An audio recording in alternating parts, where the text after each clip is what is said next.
Welcome to our Ancient Future story, navigating scripture through the eyes of family, where I share with you biblical stories like a family member would share a story around the dinner table. As children of God, we are a part of God's family, and His family story has a lot of history. Each week, we will take one story and talk about it, the cultural, historical, geographical, and sociological impacts. We will look at these stories from the perspectives of our ancestors, through the lens of ancient times, in hopes of learning more about our family. This is our Ancient Future story.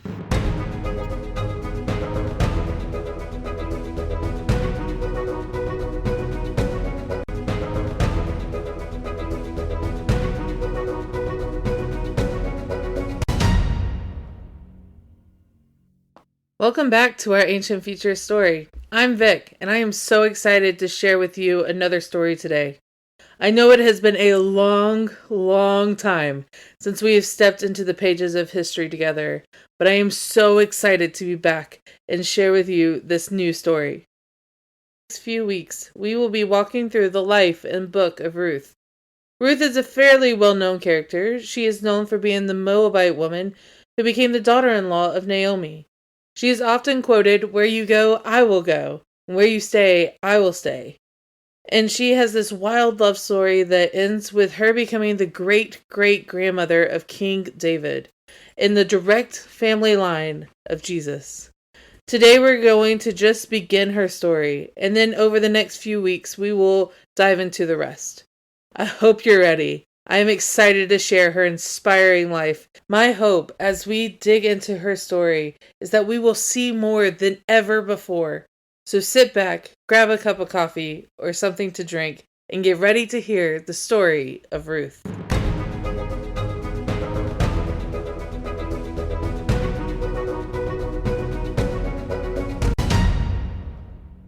I want to start this episode of picking up where we left off with Abraham and how we got to Ruth.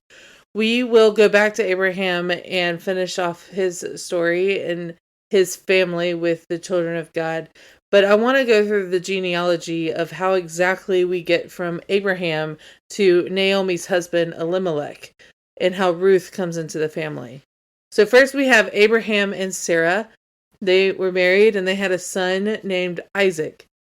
Isaac married Rebekah, and he had twins, Esau and Jacob. And where we left off, we know that Jacob had ran away to his uncle's house because he had stolen the birthright from Esau. While he was there living with his uncle, he married Leah, and then eventually later Rachel. Together, the three of them had 12 sons, known as the 12 sons of Israel. Their fourth son's name was Judah. Judah had a son named Hetzron. Hetzron had a son named Caleb. Caleb had a son named Hur. Hur had a son named Selma.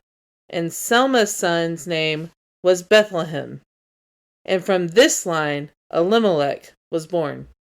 Elimelech married Naomi, and they had two boys, Mahlon and Chilion. And this is where our story begins. So our story opens with the opening line, "In the time of the judges." Now, the judges ruled Israel after the death of Joshua, but before the kingship of Saul. This immediately lets us know what time frame we're looking at. Some scholars have joked that this time was like the Wild West. It makes a good movie, but you wouldn't want to live there. During this time, Israel had 13 judges, starting with Othniel and ending with Samson. Each judge story follows this ebb and flow pattern of leading the hearts of Israel away from God. Israel gets overtaken by a surrounding enemy. The people of Israel cry out to Yahweh to save them. Yahweh raises up a leader who defeats the enemy and rules as judge, and the people of Israel follow Yahweh all the days of that leader's life. But once they died, they start following their own evil path again, and the whole cycle starts over. This is the backdrop for Ruth's story.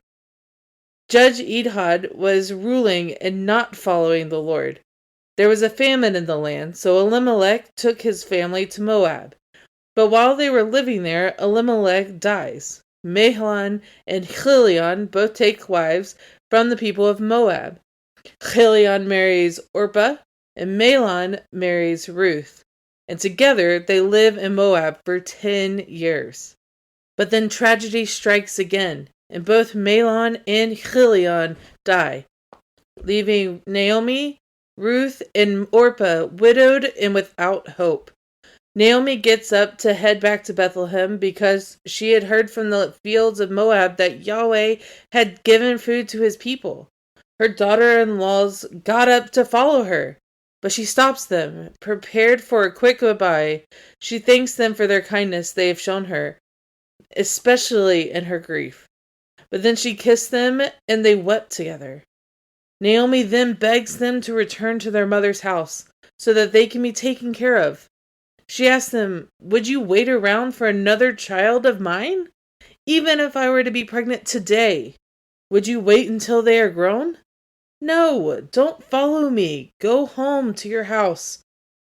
At this, Orpah kissed Naomi and headed to her mother's house. But Ruth clung to her. Ruth looked at Naomi, at her mother-in-law, and said these famous words, "Where you go, I will go. Where you stay, I will stay. Your people will be my people. Your God will be my God. Where you die, there I will be buried. May the Lord do to me and do so severely if anything but death separates me from you." Historical fun fact. It's important to note that Moabites did not solely serve Yahweh. They also served Canaanite gods like Baal and Asherah, in addition to Yahweh. So here Ruth is agreeing to denounce her gods and serve only Yahweh. That was huge in this time. No one did that. They would just add a new god to the gods they were already serving. But Ruth was choosing to follow Yahweh. It was more than just saying, "I'm going with you, Naomi." She was committing to a life as an Israelite. So Naomi, seeing this faith in Ruth and how determined she was, agreed to let Ruth join her back to Bethlehem. When they arrived back in Bethlehem, the town was abuzz about Naomi's return. But Naomi was not feeling the party vibe. She told the people of the town, "Don't call me Naomi. That means pleasant one. Instead, call me Mara, which means bitterness. Because even though I left full, I have returned bitter and empty." Ruth and Naomi are now in town, and they are trying to settle into this new reality they have in Bethlehem. It is the time of the beginning of the barley harvest, which will be important to our story next time. So this is where our story ends today. A bitter Naomi, full of grief and pain. Her daughter-in-law Ruth, a Moabite, both widowed with no hope for the future. But the story isn't over. There is a Redeemer who is coming to rescue them.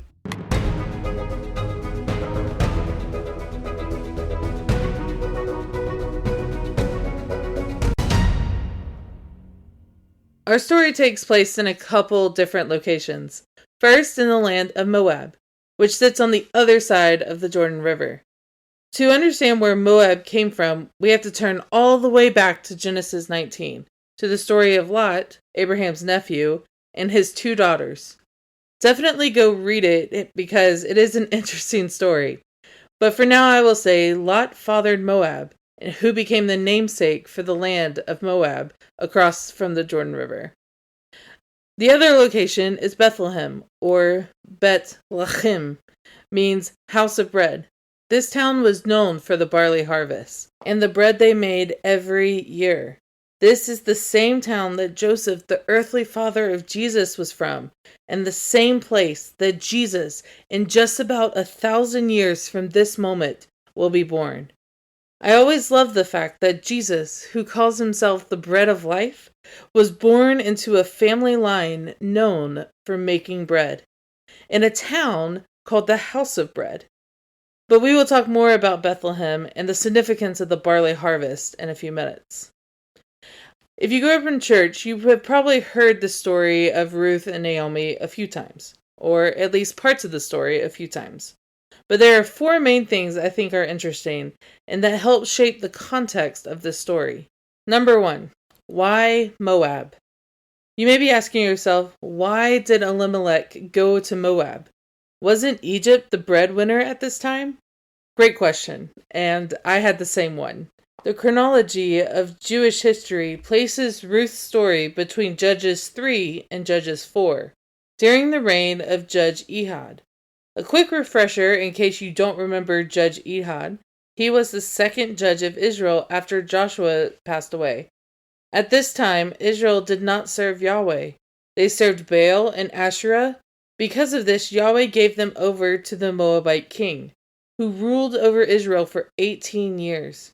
During which time the people of Israel cried out to Yahweh to save them, and God raised up a leader named Ehud, who through a fascinating adventure found in Judges 3, I highly encourage you to go read it later, he kills the king of Moab, and Moab becomes the subject of Israel for the next 80 years. It's during these 80 years that scholars believe that Elimelech moved his family to Moab. So moving his family to Moab made the most sense because it was an extension of Israel. The second thing I found important in this story, Ruth's speech of where you go, I will go. Ruth makes this amazing speech. Where you go, I will go. Where you stay, I will stay. Your people will be my people. Your God will be my God. Where you die, there I will be buried. May the Lord do so to me and do so severely if anything but death separates me from you. But what is she really saying? What is she really giving up by following Naomi? And to answer that question, we first have to know how widows are treated during the time of the judges. To be a woman in this time was to be owned by a man and the men around you. First, you are the property of your father. And then if your father dies and you have brothers, you will come under your eldest brother's control. And then when you marry, you will be property of your husband. And if your husband dies, you'll be the property of your sons. This was, of course, because of the social construct of patriarchy that put women into this position. Without a man, a woman could do very little in this culture. They had no social standing. They had no access to jobs, which in turn meant they had no money of their own. Their only purpose was to keep the home and raise the children. However, if a woman was to become widowed, she would be left at the mercy of her sons. It would then be the son's responsibility to take care of his mother, which means provide basic needs like food, water, shelter, as well as giving her social standing in society. But if a woman didn't have sons, or her son died, she would be left to fend for herself, which means she will likely be homeless, left without any way to make money. She would have a difficult time finding food. In short, she would be completely without hope, which is why the Levitical law says, and Jesus also reiterates it later over and over again, to care for the widows and orphans, because they literally have nothing. The only option she had was to go back to her father's house, his Bet Av, assuming he's still living, and hope he can find her another husband. Or, like in Naomi's case, she needed what the Levitical law called a redeemer, which is a male relative who would take the widow as their wife and have children with them to preserve her husband's name and family heritage. This is the life Ruth was agreeing to. When she told Naomi, where you go, I will go, she was saying, I'm with you, even though I know it's going to be really hard, even though I don't have anything or anyone to hold on to, and I'm not even sure how we're going to make it, but I'm here with you, and we're doing it together, no matter what. At the end of her speech, Ruth says, may the Lord do so to me and do so severely if anything but death separates me from you. Now, There has been some debate among scholars about the anything but death part of her speech. Was she talking about the physical death that would separate the living from the deceased? Or was she saying, let nothing separate us even in death, which would imply the promise standing even in the afterlife? Which begs the question, what did the ancient Israelite believe about the afterlife? Could family members go with them? On one hand, it's probably safe to assume that ancient Israel did not believe in the eternal life that we do today. So, when someone died, that was the end. The ancient Israelite understanding of the universe was broken down into three parts: the heavens, the earth, and Sheol, or Hades. The heavens is inhabited by Yahweh and his host of angels. Only immortals can live in this realm. Earth is inhabited by humans and mortal beings, and Sheol and Hades is the realm after the dead. Immortals could descend downward, like the angels in Jacob's ladder, or Yahweh showing himself to Moses, but the movement could only go one direction, down. There was no expectation that mortals could reach heaven, much less enter it. So this is a good argument for Ruth to claim to stay with Naomi until the physical act of death separates them, because they would literally be in different realms. On the other hand, in recent years, archaeologists have reported finding Moabite tombs with pottery, jewelry, and other artifacts that were considered useful in the afterlife, which may imply that Moabites did believe in the continued existence after death.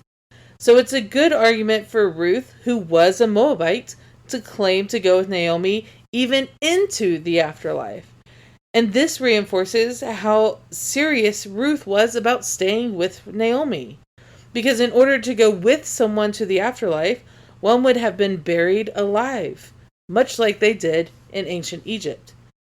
And Ruth is making the claim that she would do that. She would go as far as being buried alive to be with Naomi. Wow, what a statement. And if that was not enough, Ruth concludes her speech with, "May the Lord do to me and more also." This phrase is a Hebrew idiom for an oath. Remember when we talked about oaths and covenants? Oaths are legally binding contracts between the person saying it and Yahweh. This kind of oath is almost always followed by an if statement, explaining the promise they are making. If I let anything but death separate us. This oath implies that if the promise is not kept, a great punishment will descend on the person giving the oath, usually certain death. Sometimes the oath can be explicit, like in 1 Samuel 25:22, "May God strike me dead if..." Again, this shows the persistence of Ruth. No wonder Naomi stopped trying to convince her to go back to her family. Instead, they headed toward Bethlehem together. Number 3. Returning to Bethlehem.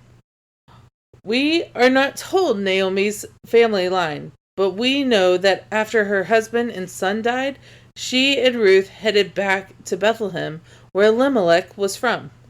This could imply that she was born into a different tribe, but married into the tribe of Judah.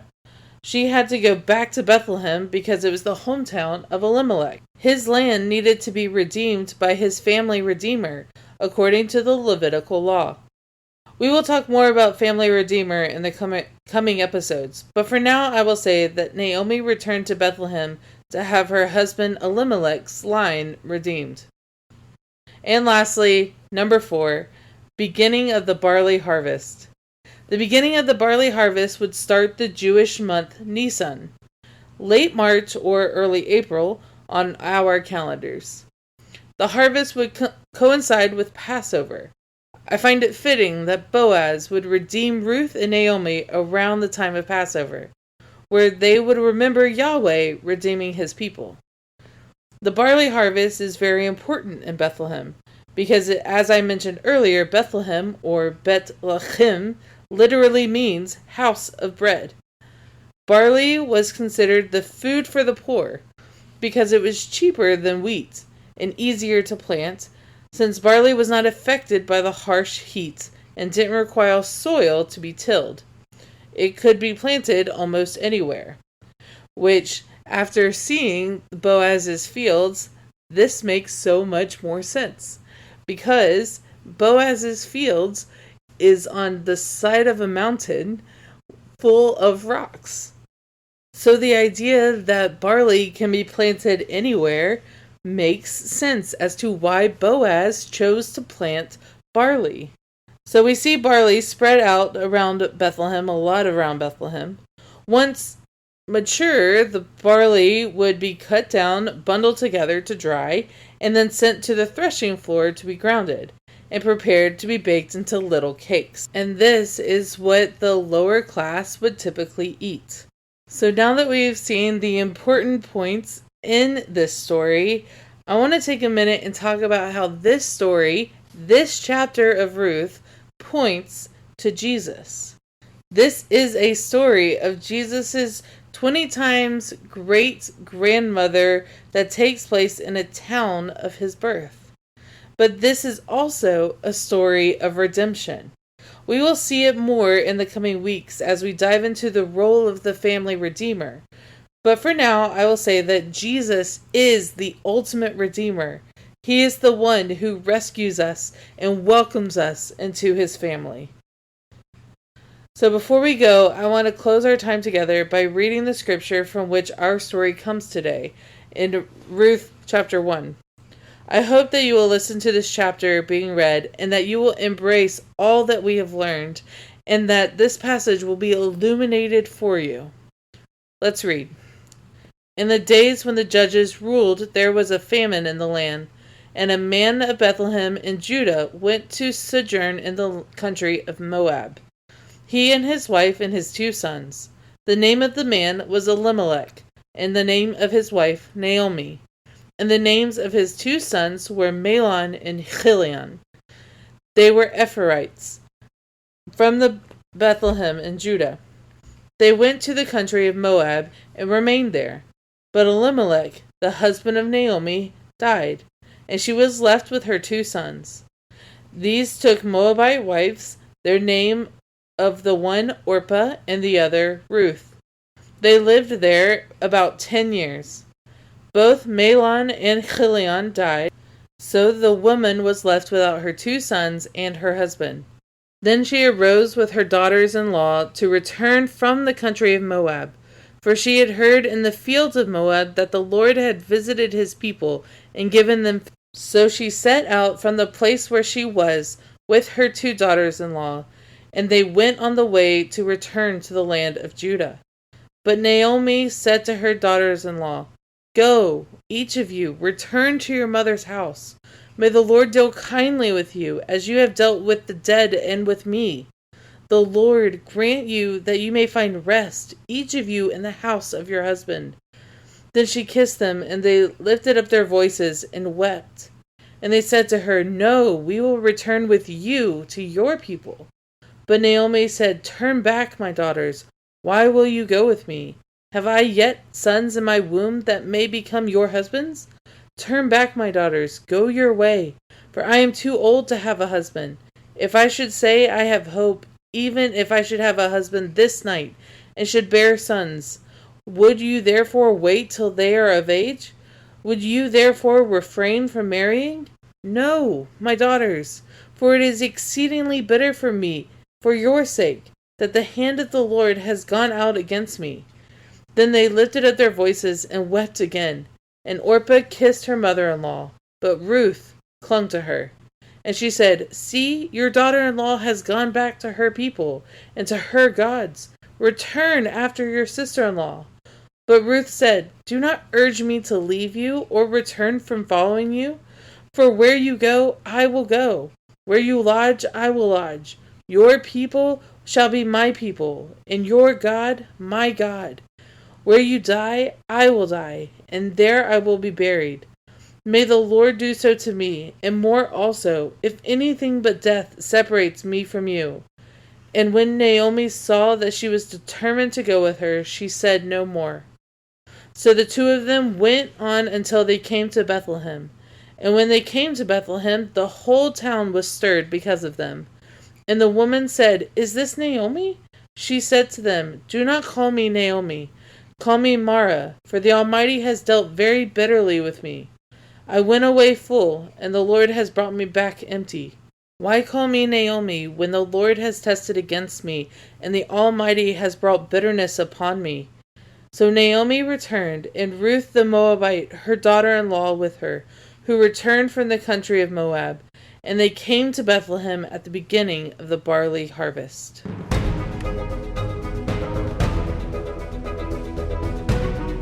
Thank you for listening to today's episode of our Ancient Future Story. I hope that you really enjoyed it. This episode was written and produced by Vic Harmon. Music is Embarking on an Adventure by Evan McDonald. Please support the show by subscribing and rating us. And be sure to follow us on Instagram and Facebook at Our Ancient Future Story. See you next time. Bye!